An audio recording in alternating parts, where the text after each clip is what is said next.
우리 모두는 개인의 의견이라는 작은 바다에서 출발하지만 열린 마음으로 실체의 대양을 건너고 전지의 지혜를 체화한다면 궁극적으로 신성한 봉인이 열리는 완전한 자유와 통합의 경지에 이르게 될 것이다.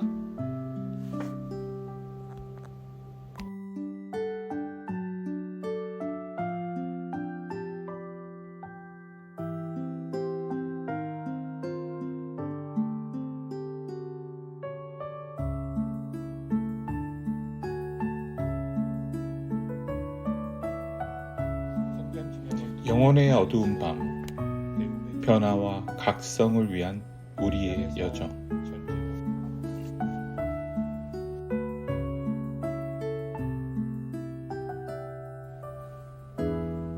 오늘은 아난다와 부처님의 이야기를 17번 유전자 키의 의미를 담아 나눠보겠습니다. 아난다는 부연 상인 가문에서 태어났지만 화목한 가정 환경은 아니었습니다. 아버지 수밀타는 향료 사업에서 큰 실패를 겪으며 술과 도박에 빠져 있었습니다. 어머니 바수미트라는 남편의 무능력함에 환멸을 느끼며 그 원망을 아난다에게 퍼부었습니다. 이 꼴을 보려고 너를 낳은 게 아니다. 너 역시 내 아버지 같은 무능한 자가 되고 말 터이니 말이야. 부모에 기대어 억눌려 자란 아난다는 작은 것 하나에도 비판의 말을 들었습니다. 그의 삶은 어릴 적부터 남이 정해준 틀 안에 갇혀 있었습니다. 자유를 갈구하며 방황했지만 부모 앞에서는 제 목소리를 내기 어려웠습니다. 의견의 문, 즉 개인의 의견에 사로잡히는 늪이 아난다를 사로잡은 것이었죠. 내가 상인이 되는 것이 우리 가문을 이어가는 유일한 길이다. 부모의 강요로 상인 수업을 받아야 했지만 아난다 내면에는 세상을 향한 호기심과 탐구심이 꿈틀거렸습니다. 책을 탐독하고 명상에 몰두하는 이유였죠. 하지만 그의 내면 세계는 부모의 의견에 가려 제대로 드러나지 못했습니다. 상인 수업을 받으며 아난다는 공허함에 휩싸였습니다. 계산기만 두드리는 나날들은 꿈과 이상이 실현될 기회조차 없었습니다. 그래서 그는 부모의 극렬한 반대에도 출가를 결심하게 됩니다. 하지만 출가 이후에도 아난다의 번뇌는 끝나지 않았습니다. 수행 중에도 부모님들의 말이 맴돌았고 잘못된 길을 가고 있다는 의구심이 밀려왔습니다. 의견의 그림자가 그를 올감했던 것이죠. 이렇게 방황하다 우연히 고행 중이었던 부처님을 만났습니다. 부처님은 아난다에게 이렇게 말했습니다. 의견은 그저 그림자의 뿐이노라. 그림자에 사로잡히면 실체를 보지 못하게 되느니라. 부처님의 이 말씀에 아난다는 알 수 없는 분노에 휩싸였습니다. 지금껏 의미를 부여해왔던 자신의 의견이 그림자라 일축되었기 때문입니다. 아난다는 그 자리를 박차고 나와 전국을 방황했지만 어디에서도 만족스러운 해답을 얻지 못했습니다. 17번 유전자 키의 본질 개인의 편협한 시각에서 벗어나지 못했기 때문이었죠. 그럼에도 그는 내면의 목마름을 끝없이 채우려 방황하면서 의견의 그림자의 늪에서 허접거리기만 했습니다. 수년 후 아난다는 고향 숲에서 명상에 잠겼습니다. 그때 그의 꿈에 부처님의 모습이 나타났습니다. 향로의 향내를 맡으시며 미소 짓는 부처님의 고요한 모습에 평안함을 느꼈습니다. 다음날 새벽, 아난다는 부끄러운 마음으로 부처님께 돌아와 그간의 방황을 고백했습니다.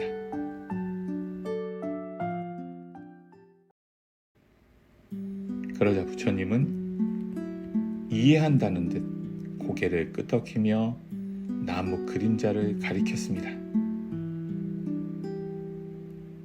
너는 실체가 아닌 그림자만을 바라보았노라.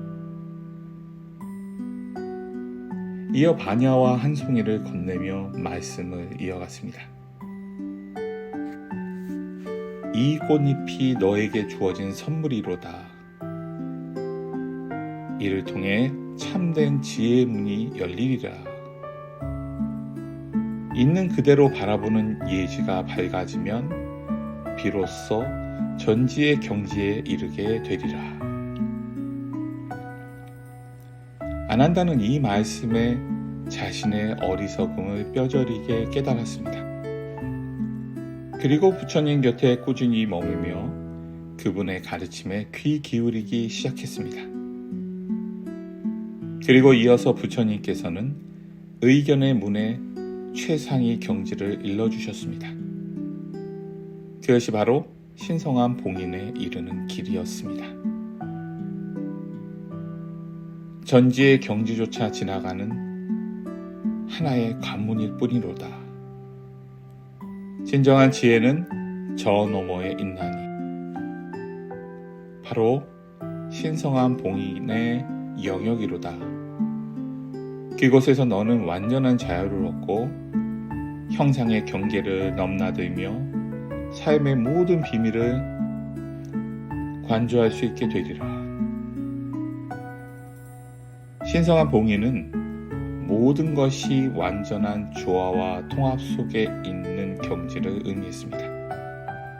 형상과 무형상, 과거와 미래가 현재가 하나 되는 영역이었습니다. 부처님께서는 그 경지에 이르는 법을 다음과 같이 일러주셨습니다. 핵심은 의식 자체를 완전히 정지시키는 것이로다. 지금까지 너는 결코 의식의 흐름을 멈춰본 적이 없었나니 아난다여, 그 흐름이 고요해질 때 비로소 신성의 본 모습을 보게 되리라. 아난다는 이 가르침을 새기고 평생에 걸쳐 수행에 몰두했습니다. 그리고 결국 모든 개념의 인식을 초월하여 완전한 고요에 정화된 의식 상태에 이르렀습니다. 거기에서야 비로소 아난다는 신성한 봉인이 열리는 것을 경험했습니다. 더 이상 형상에 갇히지 않게 되었고 시간과 공간의 경계를 자유자재로 초월할 수 있었습니다. 지금과 과거, 미래가 한순간에 어우러졌습니다. 삶과 죽음의 경계마저 사라지고 아난다는 자신이 우주와 하나임을 온몸으로 체득하게 되었습니다. 이것이 의견의 문이 상징하는 궁극의 길이었습니다.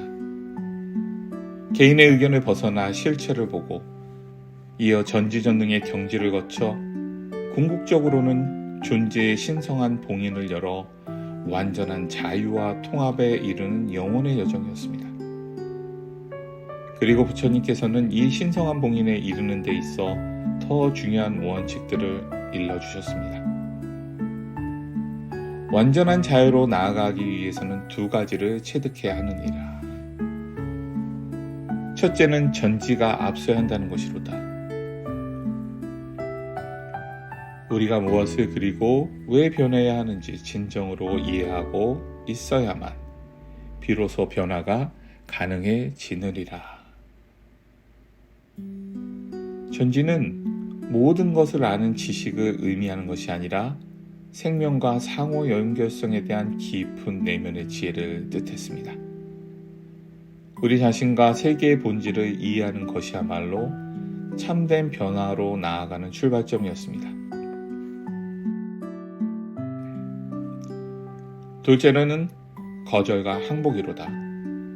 우리 자신과 생명의 결함, 진실을 있는 그대로 받아들이기를 거부하면 치유와 변형은 이루어질 수 없느니라. 오직 저항을 내려놓고 순응할 때 그때서야만이 진정한 변화가 시작되는 것이로다. 부처님은 두려움과 거절이 인간을 속박하는 것이라고 가르치셨습니다. 세상을 있는 그대로 아낌없이 품어 안아야만 비로소 거기서 해방될 수 있다는 것이었습니다. 아난다 또한 그 길을 걸어야 했습니다.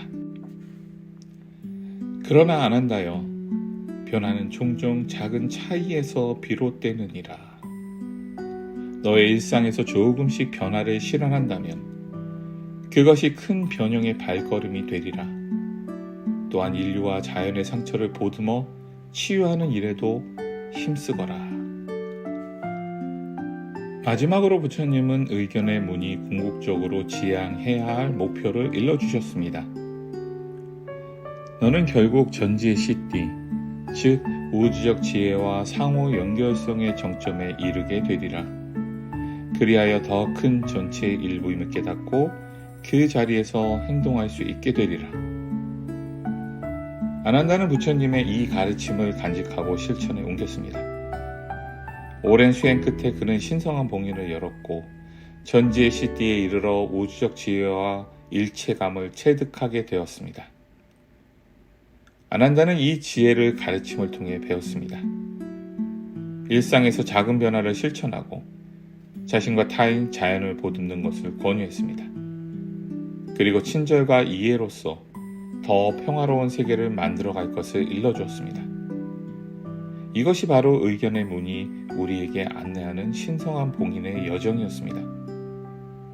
우리 모두 개인의 의견을 벗어나 실체를 꿰뚫어보고 전지의 지혜로 나아가며 마침내 신성한 봉인이 열리며 완전한 자유와 통합을 이룰 수 있게 된다는 것이었습니다.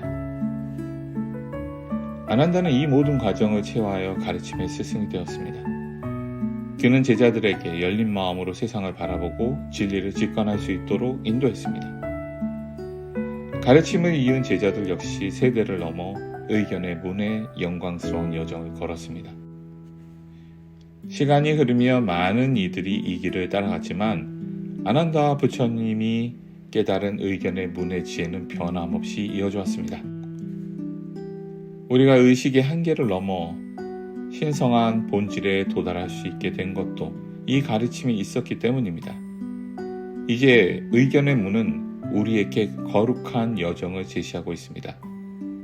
개인의 소소한 의견을 넘어 그대로 바라보고 나아가 전지의 경지에 이르며 최후에는 신성한 봉인을 열어 삶과 죽음, 시간과 공간의 경계를 초월하는 것입니다. 그래야만 비로소 완전한 자유와 통합을 얻을 수 있으리라는 것. 이것이 의견의 문이 우리에게 전하는 가르침의 도입니다. 감사합니다.